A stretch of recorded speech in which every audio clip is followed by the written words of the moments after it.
Hello and welcome to Tay-Shay. Today I'm going to be showing you how you can back loop only crochet with the half double crochet stitch. You can use this for any kind of crochet stitch, single, double, treble, whatever you want, but I'll be using half double crochet because it is my favorite. For this, all you need is a hook and some yarn, any kind of yarn, and the recommended hook size is ideal. I'll be using this squishy little beginner yarn because it's really nice to show up on camera. But before we jump into how to actually do this, I want to show you what it looks like and what you would use this for. So a back loop crochet stitch is going to make it so you can make ribbing, which is really, really nice. So you can see here, it's got this texture where this side's higher and this side's higher, and then this gets that little like crevice that you would want in ribbing. When you're using smaller yarn and smaller hooks, you'll get a very squishy fabric, especially if you slip stitch ribbit. It is so beautiful.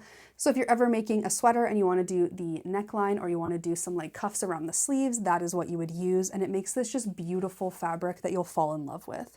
And I'll show you the difference between this one and then a regular half double crochet.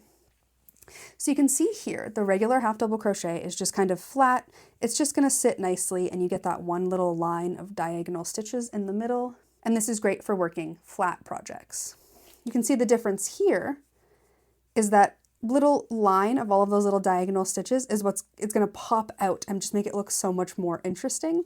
And it's going to have that texture where you get parts that are lower and parts that are higher.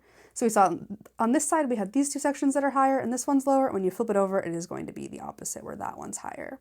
But let's jump into how to do a back loop only. So the very first thing you need to understand is the anatomy of your crochet stitches and this V on top.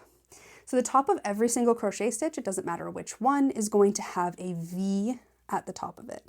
So this is going to be your top stitch here, this little V. And the way that this works is this is the front loop here, this one, whichever way you're looking at your work, the one closest to you will be the front loop.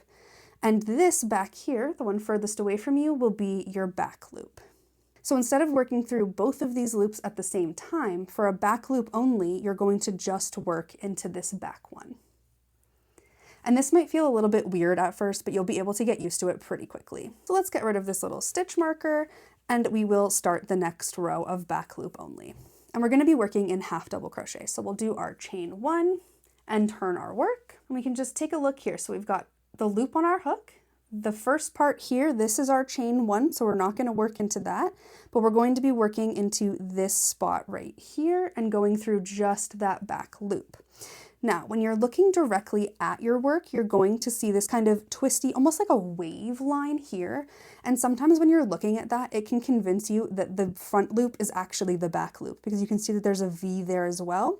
You do just want to kind of turn your work so that you can make sure you're looking directly at the top, because when you work in the front loop or back loop, it does kind of turn it a little bit and it can make you think that this might be the loops that you want to work into, but it's actually these ones. And you want to make sure that you're working on the ones that are lined up perfectly with where your hook is. So we're working into here, not here. So for our back loop only half double crochet, we're going to yarn over. We're going to turn our work just slightly so we can see that back loop. Ignore the front loop completely and pull the yarn through to get 3 loops on your hook. And then you can yarn over and pull through all 3 just like you would for a regular half double crochet stitch. And you can see there that the stitch is going to be a lot looser because it's not being held down by both loops, it's only being held down by one, which makes it looser. And that's not something to worry about, that is completely normal. As you can see here with this half double crochet stitch, this is the first stitch in the row, so it's the exact same thing, but it's a lot tighter there because it's being held down by both stitches. So let's work that again. We can just do a single crochet as well in this exact same way. So you're going to locate that V, go just under the back part of the V, pull up a loop, yarn over, pull through 2, and you can see it's also loose. It's going to be loose regardless of the stitch, so if we were to go through that back loop and do a double crochet, it's still going to look loose at the beginning. It does kind of tighten up as you continue and it'll look really good. Don't worry about that. If it looks a little bit loose and you're like, am I doing this right? I promise you, you are. So I'll show you that just one more time for clarity. So we've got that first half double crochet.